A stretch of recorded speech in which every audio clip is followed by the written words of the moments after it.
I remember deciding on my outfit for kindergarten, and it was going to be a beautiful white dress. But I didn't have any beautiful white dresses in my dresser. I just had pants and t-shirts. So I found my longest white t-shirt and I put it on. And I decided that this was a dress. And with that decision, all of the anxiety or doubt that I had in my little 6-year-old mind disappeared. I had decided it was a dress, so it was one. I emerged from my room, and my babysitter at the time, who was looking after my siblings and I, asked me if I could go get ready for school. And I informed her that I was ready. I was wearing my dress and ready to go whenever she was. I remember so clearly the look of concern that immediately crossed her face. The understanding that I thought it was okay to be wearing a dress in the body that I was in, that I really did intend to wear this outside of the house.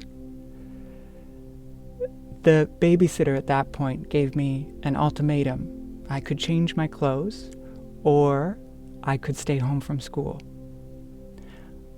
I was so upset. I ran back into the room and I refused to leave again. Still wearing my dress, I remember crying and crying and crying on my bed. And I kept crying until my mom came home that evening. And I remember hearing them whispering outside the door, my mom and the babysitter. And at that point, something changed for me. I realized that I could be disappointing people or hurting people. In my 6-year-old mind, I said to myself I didn't want to do that. So I put on pants, and I didn't try to turn my t-shirts into dresses again.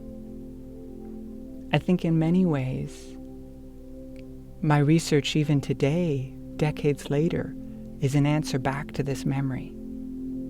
So now I have the language to explore what it was to name things like transphobia, to name things like gender expression, gender identity.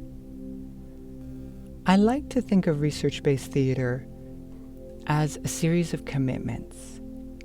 A commitment to disrupt, a commitment to transgress, and a commitment to engage in ongoing dialogue. If we think about gender identity, some of our approaches can be about trying to get someone to choose or to stabilize at a certain point in our constellation, our understanding of where they are in relation to other genders, expressions, or identities. I want us to explore what it is to be in moments of instability, as that's every moment. Every moment could be looked at as a moment of transition and of instability. And perhaps that instability is a strength that we can embrace. My name is Christina Cook. I am an artist scholar, a playwright, and a registered clinical counselor with a private practice in Vancouver, BC. My pronouns are she and they.